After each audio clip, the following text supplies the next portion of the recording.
여호와를 송축하라. 내 속에 있는 것들아 다 그의 거룩한 이름을 송축하라. 내 영혼아 여호와를 송축하며 그의 모든 은택을 잊지 말지어다. 그가 내 모든 죄악을 사하시며 내 모든 병을 고치시며 내 생명을 파멸해서 속량하시고 인자와 긍휼로 관을 씌우시며 좋은 것으로 내 소원을 만족해 하사 내 청춘을 독수리같이 새롭게 하시는도다. 아멘.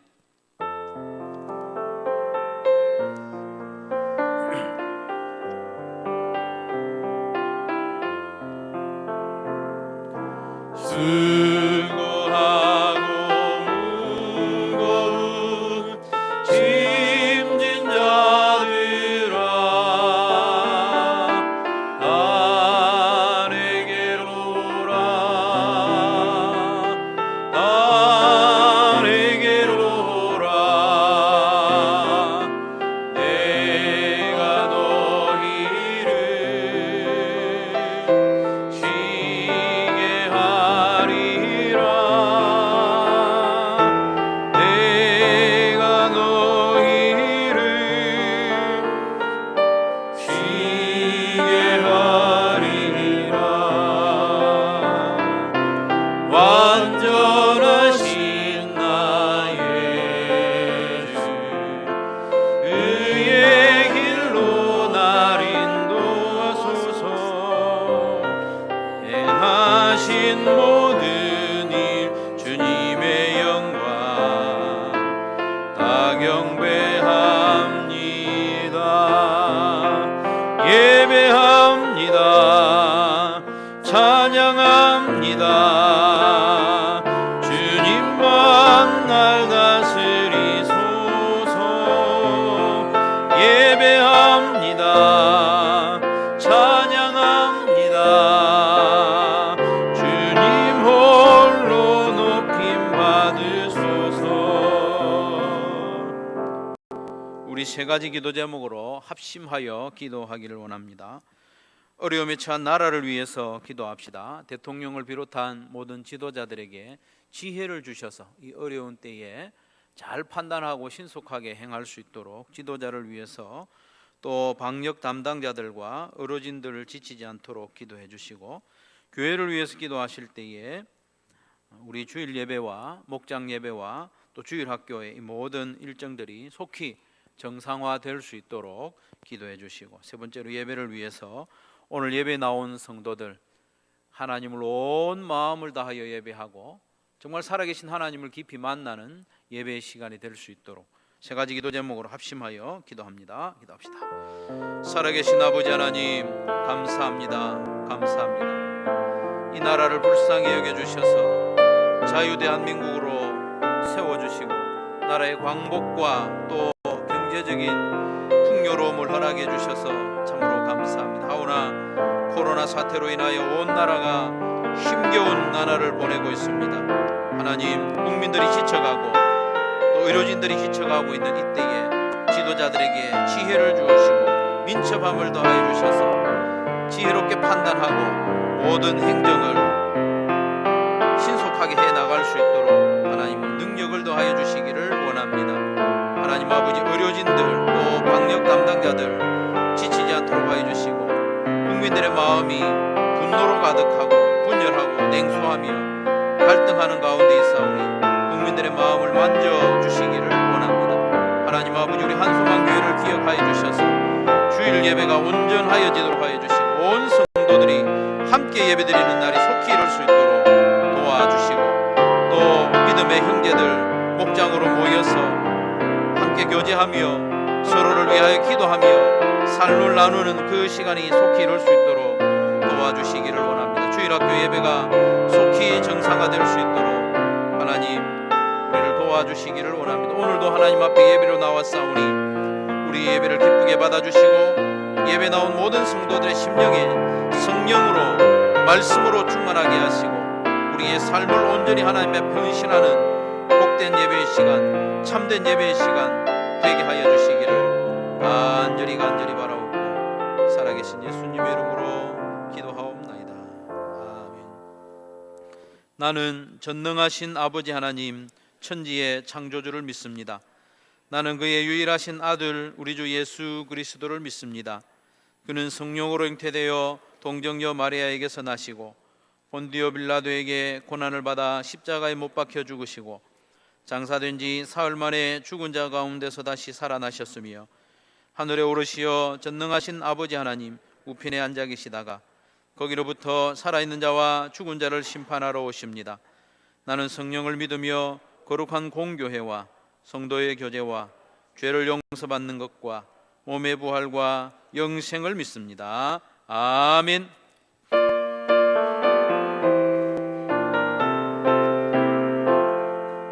홀로 한 분 하나님께 천하 만민 경배하라.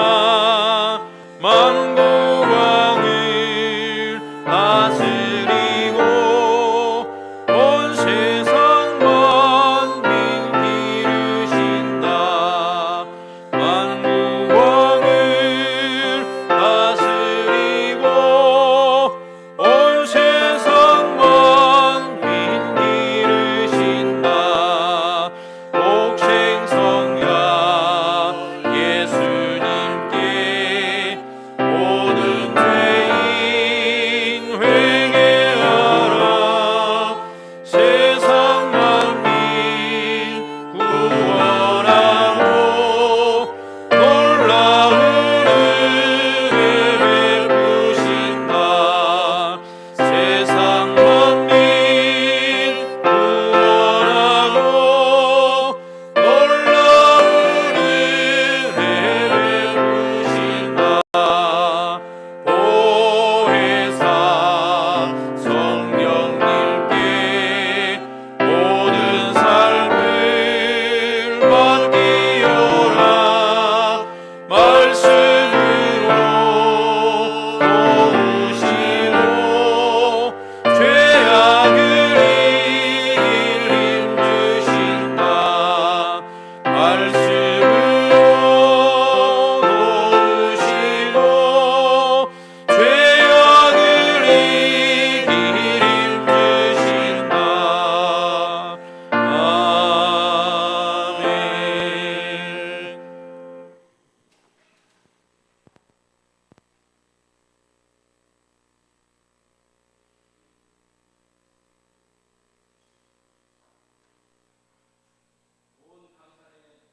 푸르른 녹음과 대지에는 촉촉한 단비를 내려 주님이 주신 생명의 기운이 가득한 이 계절, 한소망 가족들이 우리의 구원자 되신 주님을 예배하러 주님 전에 나왔습니다. 오늘도 교회와 가정에서 주님 앞에 엎드린 한소망 지체들에게 성령의 단비를 내려주시고 각 사람 마음에도 성령의 빛을 비춤으로 코로나19로 지체는 우리의 심령에 기운을 얻게 하시며 새 힘을 발하게 하여 주시옵소서. 먼저 주님 앞에 우리 죄를 회개하길 원합니다. 언제나 주님의 크신 사랑을 누리고 살면서도 우리의 삶에 사랑과 용서와 진정한 섬김이 없었음을 고백합니다. 주님이 내 주인이라고 하면서도 주님을 따르지 못하고 내가 주인 되어 주님의 자리에 앉아 판단하고 정죄하고 있음을 이 시간 고백하오니 용서하여 주시옵소서. 오늘 주신 말씀 가운데 우리의 심령이 회복되길 원합니다. 주님의 것으로 충만하기를 원하오니 은혜 베풀어 주시옵소서. 사랑이 많으신 하나님, 그동안 코로나19로 인해 일상생활이 제한되어 힘든 가운데도 조금씩 나아지고 회복시켜지는 가운데 있었지만 인내하지 못해 재확산되어 다시금 긴장 가운데 있사오니 은혜를 베풀어 주시어 속히 치유되는 역사가 있게 하여 주시옵소서.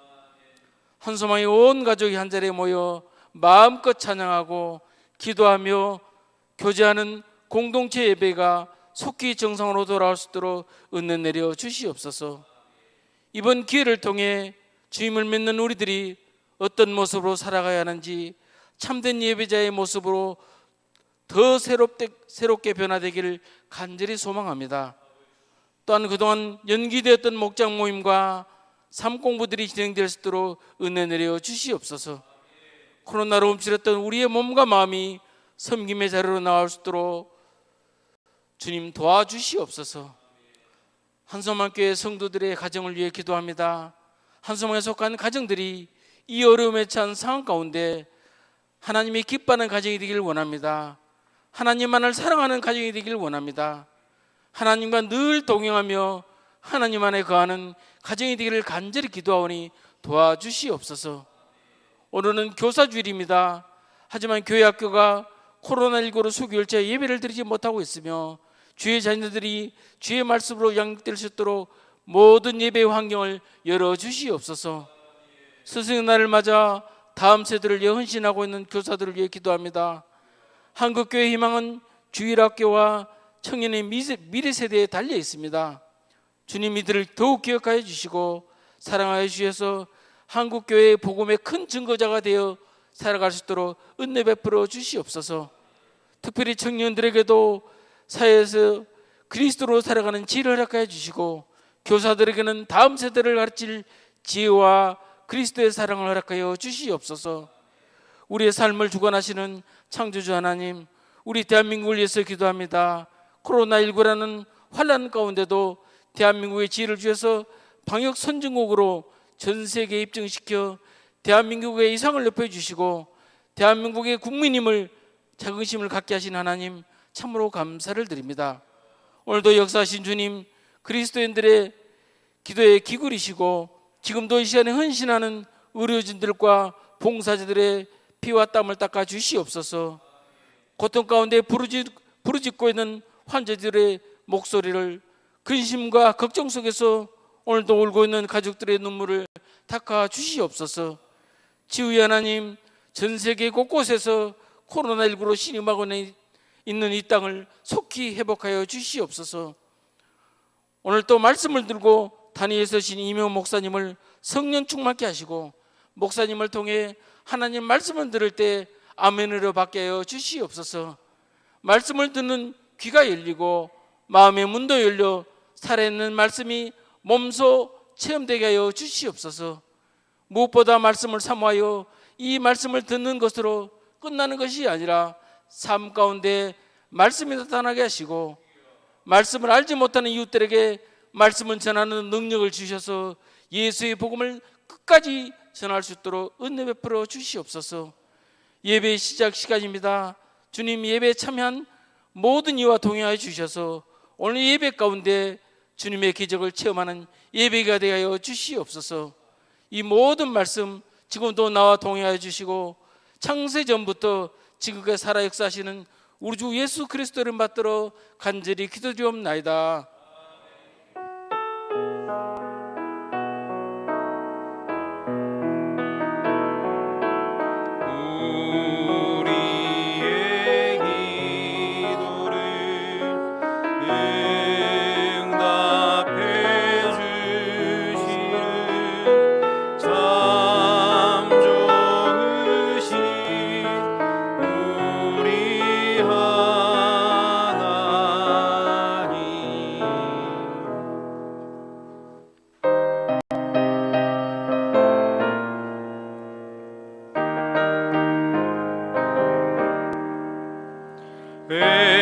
에덴의 동산처럼 복되어라 우리 가정 날마다 양식 주사 건강하게 하시오며 은혜의 단력 풍성하게 하시오니 우리 주 하나님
소식 몇 가지 알려드립니다. 오늘 예배에 나오신 여러분 유달리 반갑고 또 환영합니다. 예배 중에 큰 은혜가 있기를 기원합니다. 오늘은 교사주일인데요. 수고하시는 교사들을 위해서 기도해 주시고 격려해 주시면 좋겠습니다. 광고 후에 격려 선물을 전달하도록 하겠습니다. 주일 연합 예배 좌석을 다시 한번 알려드립니다. 1부 때는 파란색 스티커가 있는 자리에 파란색 스티커가 보이는 자리에 앉으시면 되고요. 2부 때는 빨간색 스티커가 보이는 자리에 앉으시면 됩니다. 그런데 자리가 이제 조금 부족하니까 가족들은 그냥 같이 앉으셔도 됩니다. 집에서 늘 같이 생활하니까 가족들은 조금 가까이 앉으시고 나란히 앉으셔도 됩니다. 그렇게 하시면 되겠습니다. 오늘은 조모임이 있는 날인데요. 줌으로나 카카오톡으로 조모임 좀 아쉽지만 그렇게 진행해 주시면 되겠습니다. 예수영접 모임 5월 23일 토요일 오후 5시 30분에 있습니다. 금요일 5시까지 사무실로 신청해 주시면 좋겠습니다. 주일 연합 예배와 영상 가정 예배 병행하고 있는데 여러분 기도해 주시고 믿음과 용기를 발휘하시면 좋겠습니다. 어디를 가든지 마스크 착용하는데 좀 유의하시고요.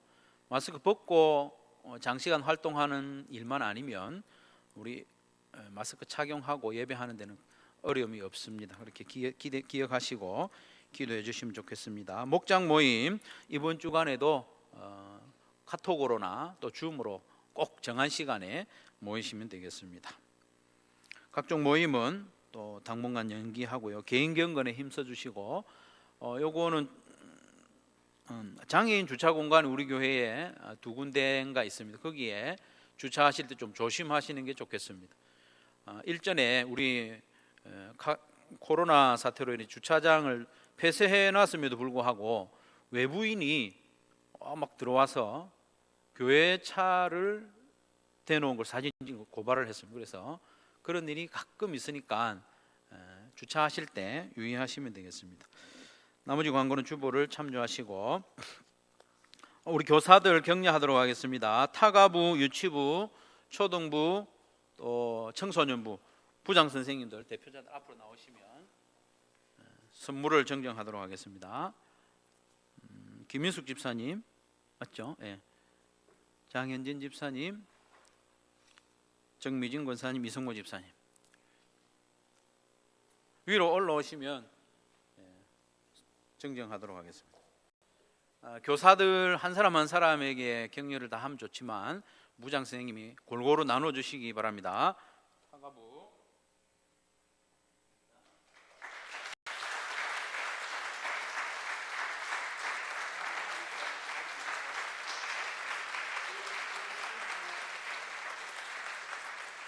네. 격려의 박수 한번 부탁드립니다. 네, 들어가십시오. 네.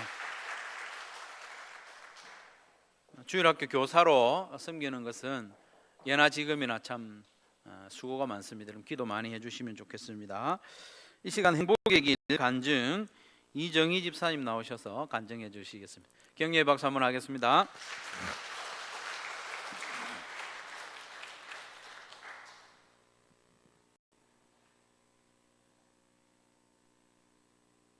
행복의 길 간증 가나 목장 목녀 이정희입니다. 예전부터 나를 힘들게 하는 것이 있었습니다. 그것만 생각하면 웃다가도 슬퍼지고 급 우울함이 밀려옵니다. 그래서 속으로 주의 보혈을 외치며 내 안의 분노와 싸워 살았습니다. 그것은 나만이 아는 내 안의 어려움입니다. 그것은 생각하지 않은 어떤 변수 상황이나 갑작스러운 문제가 생기면 바보처럼 갑자기 멍해집니다. 아무 생각도 안 납니다. 당황하기만 합니다. 내 안에 절망이 생기고 그런 내가 분노에 빠집니다. 그 문제가 해결이 될 때까지 저는 행복하지 않을 것 같고 하나님 주시는 연단이라 생각하며 살아왔습니다. 그러던 중 행복의 길을 하게 되었습니다.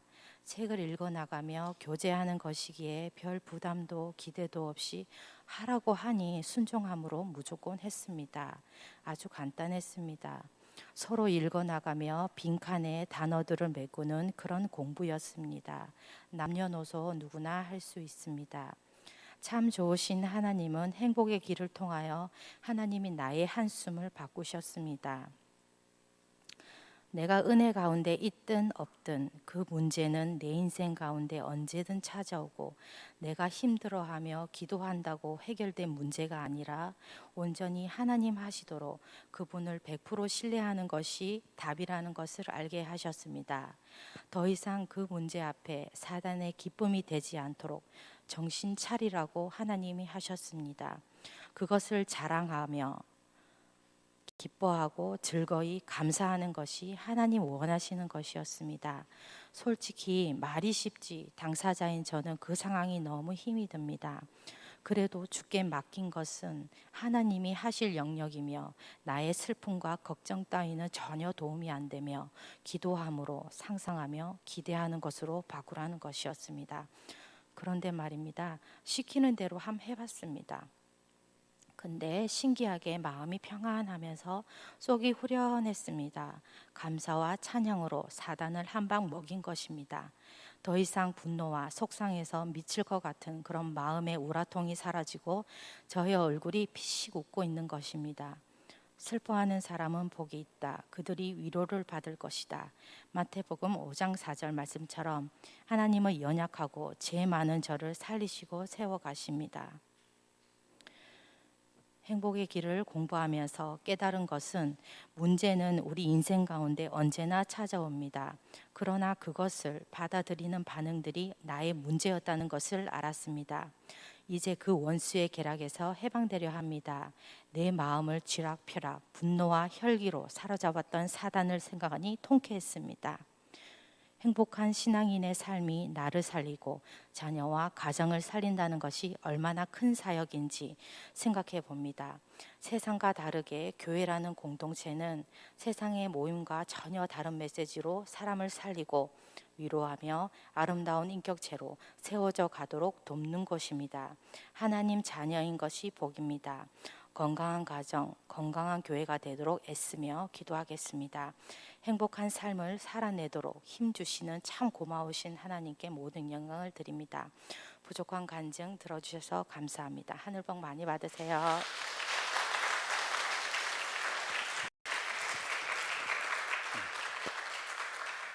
귀한 간증 감사합니다. 행복의 길은 너무 쉽고 또 어떻게 보면 어설퍼 보이기까지 한데 강력한 힘이 있는 것 같아요. 참여할 때도 좋고 인도할 때는 더 좋고, 그래서 여러분 기회 있을 때마다 행복의 길을 계속 반복하시면 좋겠습니다. 우리 하나님 말씀 보겠습니다. 잠언 17장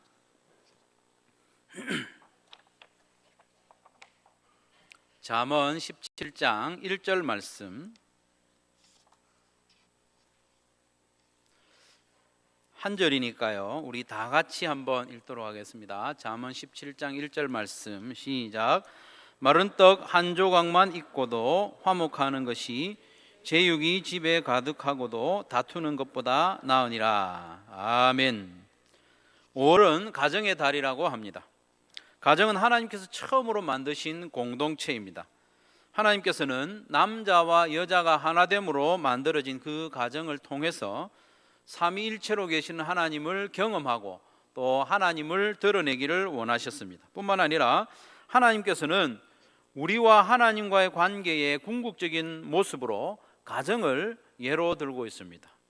하나님과 우리의 관계를 설명하는 시청각 자료 가운데 가정보다 더 적합한 것은 없는 것 같아요. 하나님은 우리의 아버지가 되시고 예수님은 우리의 신랑이 되시고 우리는 예수님의 신부가 되고 우리는 하나님의 자녀가 되는 그런 가정의 모습으로 하나님은 우리와의 관계를 맺어가시는 거죠. 이처럼 가정은 너무나도 아름답고 고귀하고 신성하기까지 한 공동체입니다. 그래서 빌리 그레암 목사님은 가정에 대해서 이렇게 말했습니다. 가정은 안전한 휴식처요, 기본을 습득하는 학교이며 하나님이 공경받는 교회이며 정과 기쁨이 오가는 처소다. 너무나 멋진 표현 아닙니까? 가정은 안전한 휴식처고 또 기본을 습득하고 배우는 학교이기도 하고 하나님이 공경받는 교회이기도 하고 정과 기쁨이 오가는 처소다, 이렇게 이야기했습니다. 오늘은 잠언 17장 1절 말씀을 중심으로 어떻게 하면 우리의 가정을 보다 화목하고 행복하게 세울 수 있을까 좀 살펴보고자 합니다. 무엇보다 먼저 가정을 화목하게 세우기 위해서는 가치관을 바로 세워야 됩니다. 가치관. 방금 말씀드린 대로 가정은 하나님이 처음으로 세우신 공동체입니다. 하나님께서 사람을 만드신 궁극적인 목적으로 가정을 세우는 것입니다. 궁극적인 목적이 나 한 사람 세우는 것이 아니라 가정을 세우는 것이죠. 개인으로서의 한 사람이 목적이 아니라 가정이 목적이었습니다. 사람은 혼자 있을 때는 온전한 사람이라고 할 수 없습니다. 공동체로 있을 때, 특별히 가정이라는 공동체로 있을 때에 하나님이 뜻하신 모습의 사람이 되는 거죠. 개인이 모여서 가정이 되는 것이 아니라 가정 안에서 개인이 존재합니다. 개인을 위해서 가정이 있는 것이 아니라 가정 안에서만 개인이 생존하고 참 사람으로 살아갈 수 있는 것이죠. 그렇기 때문에 가정은 개인보다 우선적이고 근본적입니다. 좀 이상하게 들릴 수 있습니다만은, 이 시대의 풍조와 다르게 들릴 수 있습니다만은, 가정은 개인보다 우선적이고 근본적인 공동체입니다.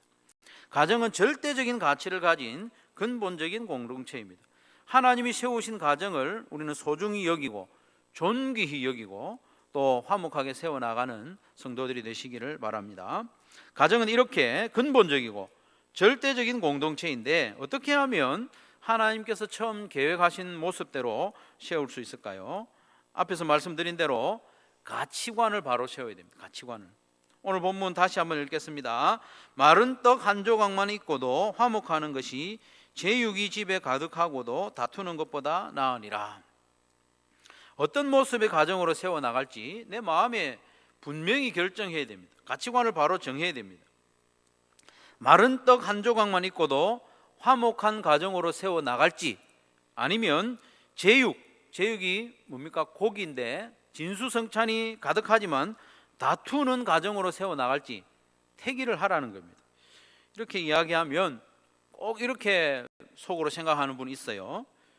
제육도 가득하고 화목하기도 한 가정 세우면 안 됩니까? 안 되긴 왜 안 되겠습니까? 됩니다. 그렇지만 오늘 성경에 그런 보기는 없습니다. 마른 떡 한 조각만 있고 다투는 가정, 최악이죠. 마른 떡 한 조각만 있는데 거기에 다투기까지 하니까 최악이죠. 그리고 제육이 집에 가득하고 화목한 가정, 더 이상 좋을 수 없습니다. 왜냐하면 제육이 가득하고 화목한 가정은 원하지 않는 사람 아무도 없습니다. 그리고 반대로 마른 떡 한 조각만 있고 늘 다투는 가정, 그런 가정을 추구하는 사람도 아무도 없습니다. 그렇기 때문에 이 두 가지는 보기에 없습니다. 오늘 본문에서 묻는 것은 제육이 가득한 가정을 추구할 것이냐, 아니면 화목한 가정을 추구할 것이냐, 둘 중에 택하라는 것입니다. 제육이 뭡니까? 육고기를 의미하죠. 원어적으로는 육고기를 말하는데 부요함의 상징이죠. 음식이 풍요롭습니다. 먹을 게 넘쳐나요. 음식뿐만 아니라 생활 전반에 풍요하고 넉넉합니다. 부족함이 없다는 뜻이죠. 같은 주제의 말씀이 잠언 21장 9절에도 기록되어 있는데 거기에서는 제육이 가득한 가정으로 이렇게 표현하지 않고 큰 집으로 소개하고 있습니다. 큰 집. 큰 집에 살면서 다투는 게 낫냐, 안 그러면 움막에 살면서 화목한 게 낫냐, 그렇게 묻는 거죠. 큰 집에서 날마다 좋은 음식을 먹으면서 다투는 가정을 선택할 것인지, 아니면 움막과 같이 초라한 집이지만 마른 떡 한 조각 가지고 화목한 가정을 꾸려 나갈 것인지, 그걸 선택하라는 것입니다. 여러분, 선택해야 됩니다. 풍요로움과 안락함을 추구하는 가정이냐, 아니면 화목함을 최우선으로 하는 가정이냐. 풍요로움을 추구하는 가정과 개인은 그 앞에 다툼의 문이 활짝 열려 있습니다. 왜냐하면 풍요로움은 대개 경쟁과 성공의 산물이기 때문입니다. 풍요로우려면 경쟁해야 됩니다. 또 다투기도 하고 성공해야 됩니다. 풍요로움을 추구하는 부모, 성공을 추구하는 자녀들로 구성된 가정은 그 안에서부터 뭔가 경쟁의 분위기, 다툼의 열기가 가득한 거죠.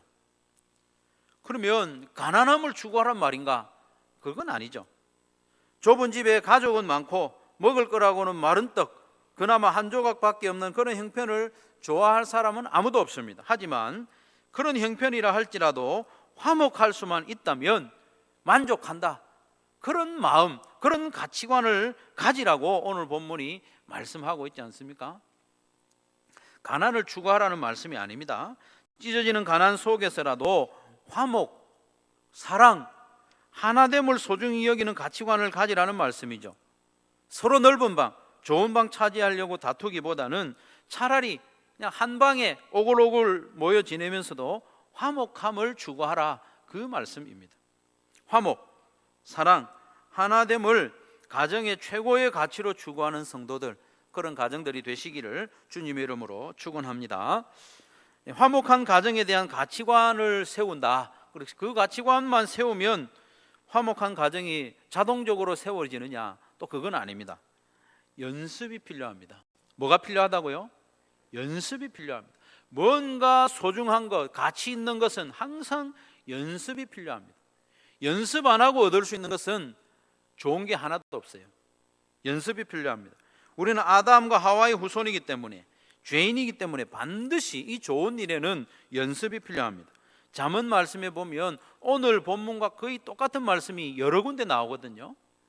15장 17절에도 나오고 21장 9절, 21장 19절에도 같은 말씀이 반복되는 것은 연습이 필요하다는 것을 강조하는 것이죠.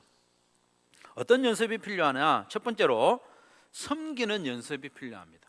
화목한 가정을 세우기 위해서는 서로 섬기는 연습이 꼭 필요합니다.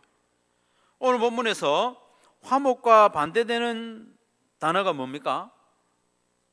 화목, 뒤에 보면 다투는 것. 다툼이 왜 일어날까요? 다툼이 왜 일어납니까?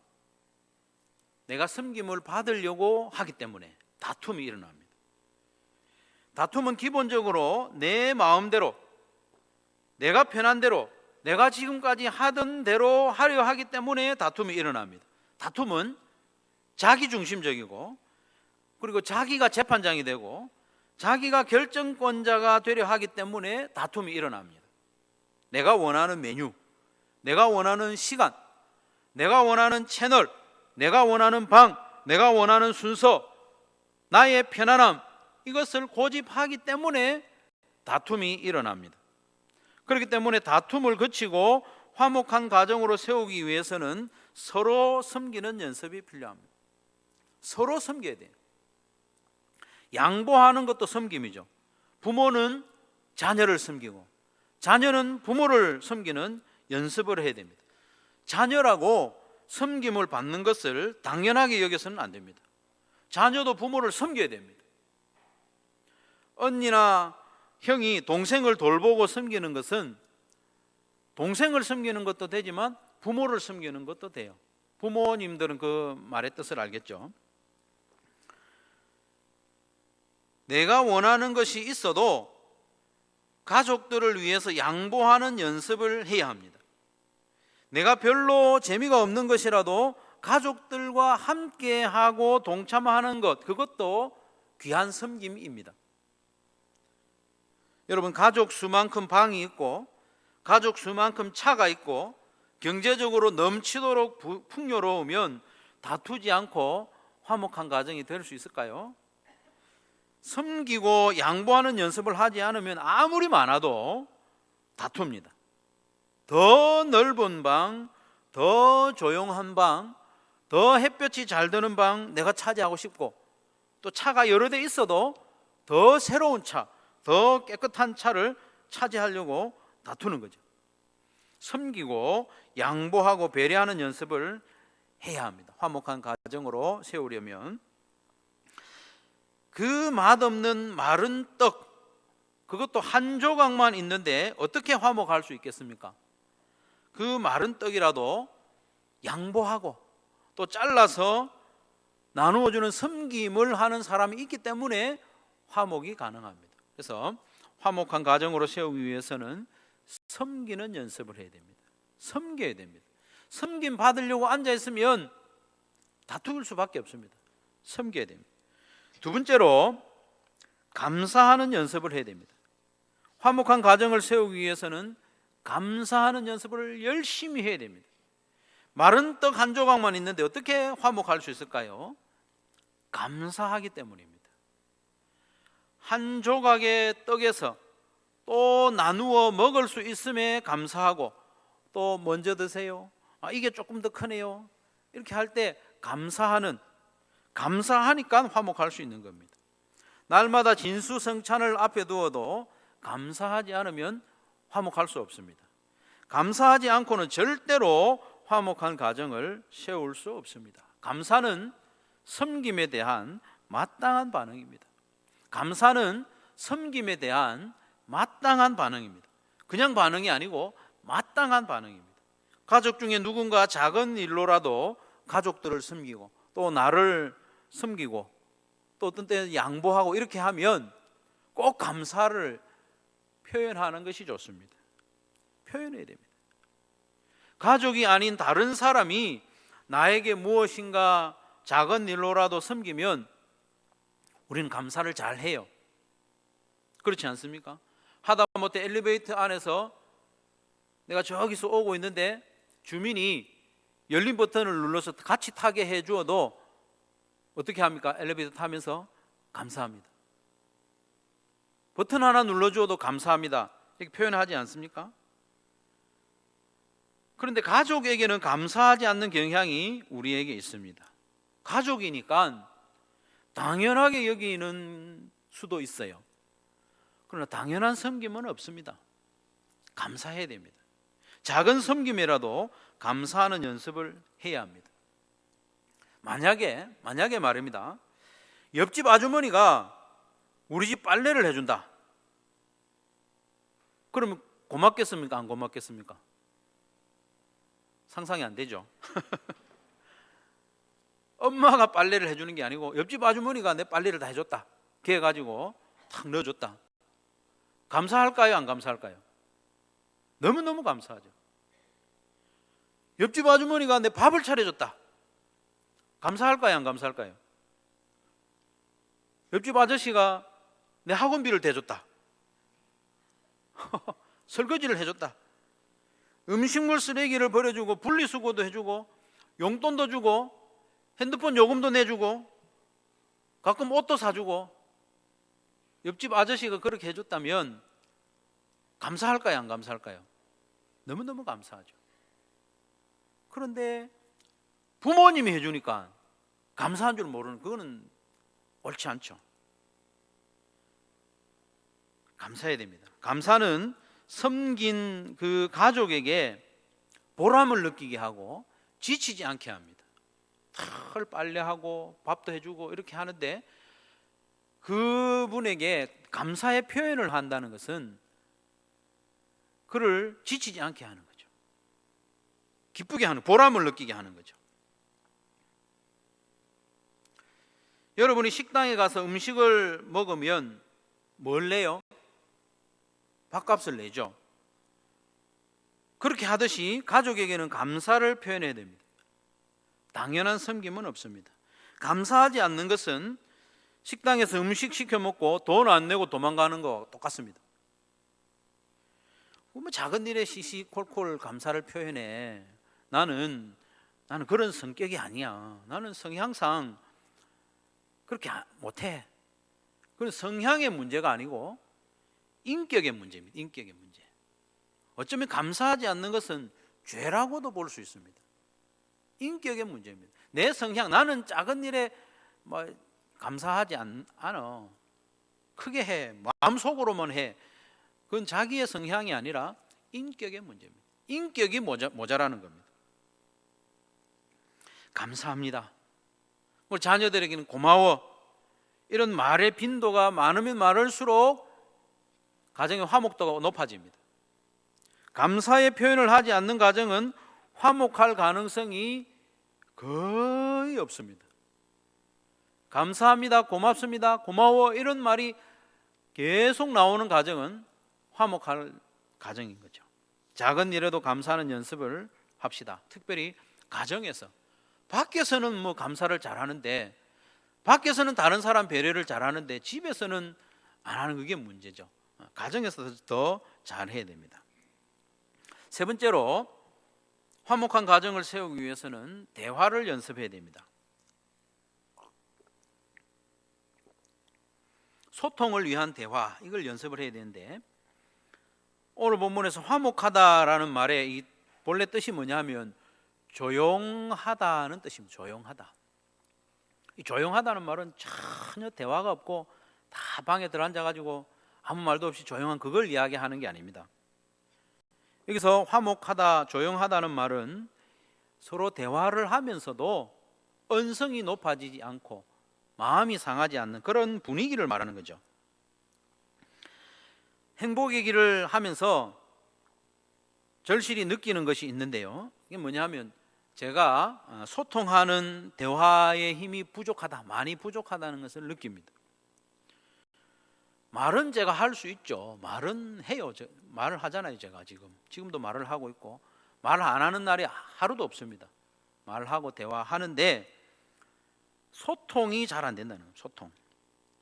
소통이라 하면 의사소통 수준을 말하는 게 아닙니다. 나는 뭘 좋아하고 나는 뭘 먹고 싶고 지금 뭐가 필요하고 그런 필요를 이야기하고 그런 정도가 아니라 마음을 주고받는 그런 대화, 마음을 표현하고 또 마음을 만져주는 그런 대화를 소통하는 대화, 쌍방 대화다 이렇게 이야기합니다. 대화라는 것은 내가 하고 싶은 말 하는 게 아닙니다. 대화에서는 내가 말을 하는 것보다 듣는 것이 더 중요합니다. 그래서 듣는 연습을 하자는 거죠. 내가 하고 싶은 말을 하는 것보다 상대방이 하고 싶은 말을 하게 해주는 것이 좋은 대화입니다. 이런 대화가 잘 이루어지는 가정이 화목한 가정입니다. 마음을 드러낼 수 있는 대화. 어떻게 하면 상대방이 하고 싶은 말을 충분히 하고 거기에다가 자기의 감정, 자기의 마음까지 표현할 수 있는가? 경청해 줘야 됩니다. 경청. 그 유명한 경청. 누구나 중요성을 알고 있는 경청이지만 쉽지 않습니다. 경청하는 것이 매우 어렵습니다. 우리는 뭔가 하나 들으면 꼭 말해주고 싶어요. 정답을 빨리 말해주고 해결해주고 싶어하고 바로잡아주고 싶어하고 자기의 억울함을 빨리 이야기하고 싶어하고 이런 마음을 가지고 있기 때문에 경청이 매우 어렵습니다. 어렵기 때문에 뭐 해야 됩니까? 연습해야 됩니다. 우리는 입을 꼭 어쨌든 다물고 듣는 연습을 해야 합니다. 경청하되 수용하면서 경청하고 반응하면서 경청하고 그리고 공감하면서 경청하는 이 연습을 가정에서부터 해야 됩니다. 수용하면서 경청해야 됩니다. 답을 주고 싶고 바로 잡아주고 싶고 그래도 다 수용하면서 듣는 연습을 해야 됩니다. 그래야 마음에 있는 이야기를 내놓을 수 있습니다. 이야기를 좀 시작하는데 그게 아니고 그건 이거야 이렇게 되기 시작하면 마음에 있는 이야기가 나오지 못합니다. 경청하되 반응하면서 경청하는 게 여기서 좋습니다. 아, 그렇구나. 이런 식으로 반응을 해줘야 됩니다. 반응하면서 경청하면 말하는 사람이 점점 신이 나서 자기도 모르게 자기의 속마음을 이야기하게 됩니다. 반응해줘야 됩니다. 그랬군요. 그랬구나. 그러면서 공감까지 할 수 있으면 더 좋습니다. 공감하면서 경청해야 됩니다. 아, 얼마나 좋으세요? 좋았겠네. 힘들었겠다. 아니, 억울하겠네. 상대의 마음, 감정을 내가 받아서 공감하면서 경청해주면 너무너무 좋죠. 그럴 것 같지 않습니까? 여러분이 막 이야기하는데 아, 좋았겠네. 아, 정말 억울했겠네. 이렇게 공감해주면서 듣고 있으면 내가 마음을 다 이야기할 수 있는 거죠. 경청을 하면서 그냥 무조건 듣고 있기보다는 나도 뭔가 말을 해줄 필요가 있죠. 그럴 때는 사랑의 말을 자꾸 해주는 게 좋습니다. 사랑의 말. 사랑의 말에는 칭찬, 대화 중에도 칭찬해 주는 게 좋습니다. 그리고 격려해주고 기대의 말을 해주고, 그리고 또 쉽지는 않지만 자신의 경험담을 이야기해 주는 게 좋습니다. 그럴 땐 이렇게 해, 이렇게 하기보다는 나는 그럴 때 이렇게 하니까 이런 게 좋더라. 내가 경험담, 또 간증이라고도 할 수도 있는데 경험담을 이야기, 그런 게 없으면 뭐 어쩔 수 없지만 경험담도 이야기해주고, 꼭 뭔가 이야기하고 할 때는 나 전달법으로 이야기하는 게 좋습니다. 나 전달, I 메시지라고 하기도 하는데, 나 전달법의 반대는 너 전달법이죠. 너 전달. 너는 왜 그래? 이렇게 말하는 거 있잖아요. 너 전달법. 너 전달법은 상대방으로 하여금 기분 나쁘게 하는 데는 효과가 최고입니다. 기분 나쁘게 하는 데는. 근데 그 상대방의 마음이나 행동을 변화시키는 데는 효과가 거의 없어요.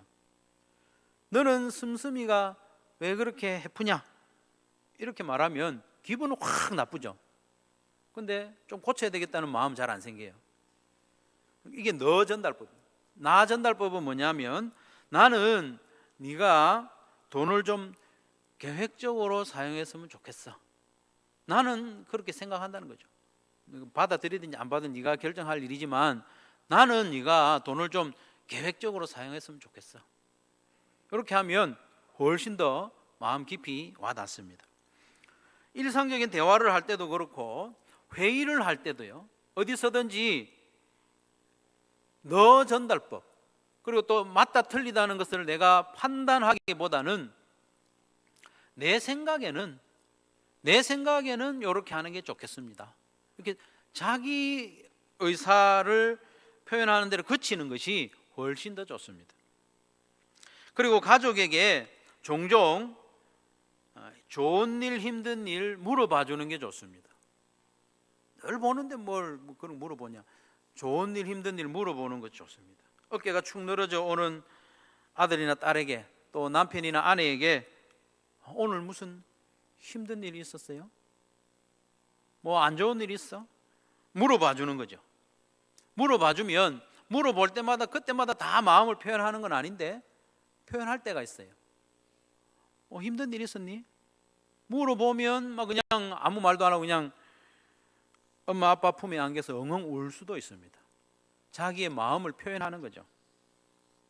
어쨌든 가족 간에 얼굴을 마주 대하고 대화하는 시간을 점점 늘려가고 연습을 해야 됩니다. 대화를 하되 마음을 알아주고 마음을 표현하는 대화를 하는 연습을 해야 됩니다. 제가 지난 3주 동안에 주보 칼럼에 쌍방대화법, 소통을 위한 대화에 대해서 칼럼을 썼는데요, 참조하시면 적게나마 도움이 될 것 같습니다. 한번 뒤져서 보시면 좋겠습니다. 어쨌든 경청하는 연습, 칭찬하는 연습, 너 전달법이 아니라 나 전달법으로 말하는 연습을 자꾸 하다 보면 집안의 분위기가 놀랍게 바뀔 겁니다. 그리고 어린이들과 청소년들에게도 부탁을 합니다. 사실 엄마 아빠하고 대화하는 것이 좀 답답하죠. 대화를 조금 하다 보면 잔소리하고 뭐 이렇게 하니까 자리를 피하고 싶고 이렇게 할 텐데, 그래도 부탁을 합니다. 엄마 아빠와 대화하는데 답답하고 부담스럽더라도 조금 더 애를 써봐 주시면 좋겠어요. 그리고 엄마 아빠에게도 칭찬을 좀 해주시고, 칭찬, 또 감사의 표현도 적극적으로 해주면 참 좋겠습니다. 가정은 하나님께서 처음으로 만드신 공동체입니다. 하나님께서는 화목하고 또 하나된 가정을 통해서 삼위일체 하나님, 삼위일체 하나님의 존재 양식과 그 성품을 우리가 조금 더 잘 이해하기를 원하십니다. 그리고 가정을 통해서 하나님과 우리의 관계가 어떠해야 함을 보여주십니다. 화목한 가정 안에서 우리가 참된 행복을 누리도록 사람을 지으시되 가정으로 지었습니다. 가정으로. 이처럼 귀하고 신성한 가정을 더욱 소중히 여기고 화목하게 세워나가기를 바랍니다. 화목한 가정을 추구하는 가치관을 분명히 하시기 바랍니다. 다른 것보다도 부요함, 풍요함보다는 우리는 화목한 가정이 더 중요하다.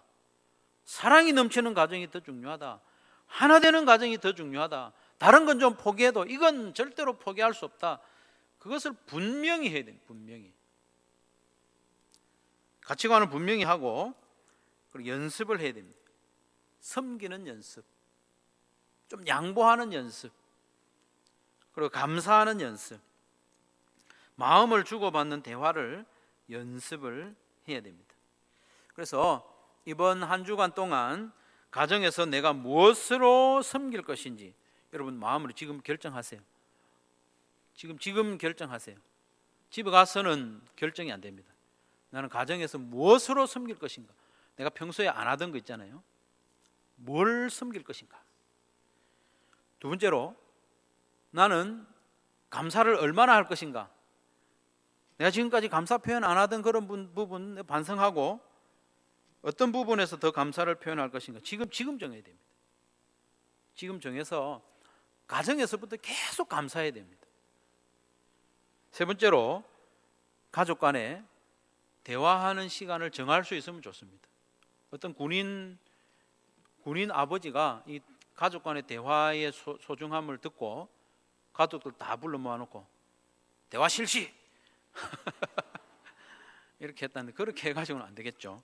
어쨌든 대화하는 시간을 좀 가족들하고 의논해서 정하고 또 경청하는 연습, 칭찬하는 연습, 너 메시지가 아니고 나 메시지로 말하는 연습, 이렇게 대화하는 연습을 부지런히 해야 됩니다. 좀 정해서 해야 됩니다. 여러분, 오늘 말씀에 마른 떡 한 조각만 있고도 화목하는 것이 제육이 집에 가득하고도 다투는 것보다 낫다고 했지 않습니까? 분명한 가치관을 세우고 또 구체적으로 연습함으로 하나님께서 계획하신 아름다운 가정, 화목한 가정으로 세워지기를 주님의 이름으로 축원합니다. 말씀을 기억하면서 같이 한번 기도하기를 원합니다. 가정은요 너무나도 중요합니다. 하나님 이 가정을 통해서 일하시기 때문에 하나님 가정을 더 소중히 여기게 해주시고 이 가정에서 하나님의 뜻이 이루어지고 화목한 가정으로 세워질 수 있도록 연습하고 연습할 수 있도록 이렇게 내가 마음에 결단한 것 잘 연습할 수 있도록 같이 한번 기도하겠습니다. 기도합시다.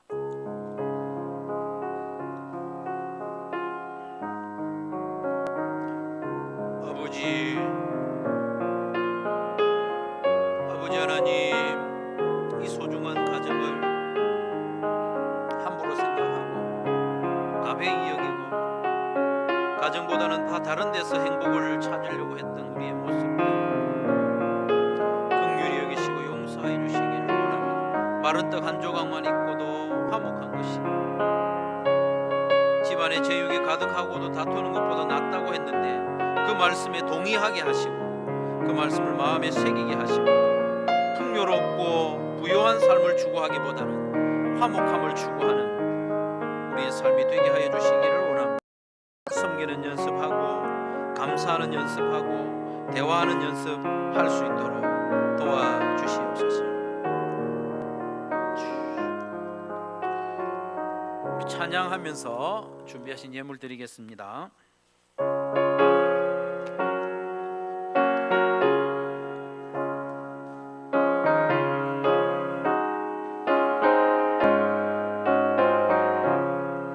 서초래 봄바람 불어있고 하나님 아버지 모셨으니 믿음의 반석도 든든하라. 우리 집 즐거운 동산이라. 고마워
일어나서 찬양합니다.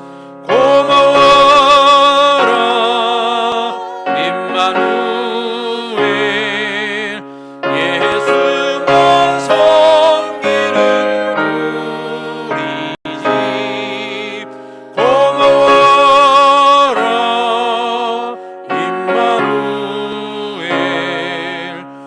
복되고 즐거운 하루하루. 주 예수 그리스도의 크신 은혜와 하나님 아버지의 말로 닿을 수 없는 사랑과 성령의 교통하심과 도우심이 하나님이 세우신 가정을 소중히 여기고 그 가정을 화목하게 세우기 위하여 연습하고 애쓰기로 마음에 결단하는 사랑하는 모든 성도들의 심령 위에 그 가정 위에 항상 같이 있을지어다. 아멘.